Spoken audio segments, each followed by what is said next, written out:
চন্দ্ৰযুক্ত মানে কল তল এইটো স্যাৰ এইটো 3 লাগে ধুনীয়াকৈ ইউজ কৰিব পাৰিব আপুনি পাৰ্টিকুলাৰলি কোনটো ক্লাছত দিব পাৰ্টিকুলাৰলি এইটো মই 2 কাৰণে বনাইছোঁ দুইটা একে চন্দ্ৰযুক্ত এইটো চন্দ্ৰযুক্ত শব্দৰ কাৰণে চন্দ্ৰযুক্ত মানে একে একে মিলিছে যে লাষ্টত হ'ব কল তল আম জাম ফল বল কাম খাম পৰ ধৰ তেনেকৈ চন্দ্ৰযুক্ত শব্দৰ লগত ধ্বনিৰ কি সম্পৰ্ক আছে স্যাৰ প্ৰথমতে আমি ধ্বনিটোৰ ওপৰতহে আমি গুৰুত্ব দিব লাগিব ধ্বনিটো শুদ্ধকৈ উচ্চাৰণ হ'লে আমি স্যাৰ চন্দ্ৰযুক্ত মানে শব্দটো উচ্চাৰণটো আমি মিলাব পাৰিমগৈ মানে মানে মোৰ বাক্য দুখাই ভুল হৈছে বাৰু কথাটো বুজি পাইছে মানে এইটো আমি ক্লাছ মানে আমি প্ৰথমতে ধ্বনিৰ ওপৰত মনত পৰেনে যিকেইটা যে আমাৰ মেথডকেইটা মেথডকেইটাতো এইটো মেথামেটিক্সত যিকেইটা যে কৌশল আছে মনত পৰেনে কথাটো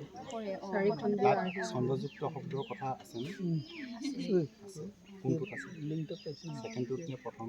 প্ৰথমটোতে আছে প্ৰথমটোতে আছে মৌখিক ভাষাৰ বিকাশৰ পিছৰ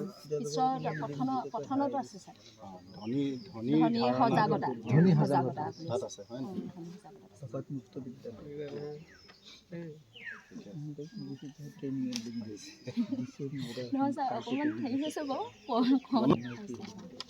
যেতিয়া নজনাৰ পৰা সিহঁতক জনালে লৈ যাম তেতিয়া আমাক মূৰটোত কি সোমাব আপুনি কিটো ধাৰণাৰ পৰা সিহঁতক টানি আনিব আপুনি সেই কথাখিনি খেলাব লাগিব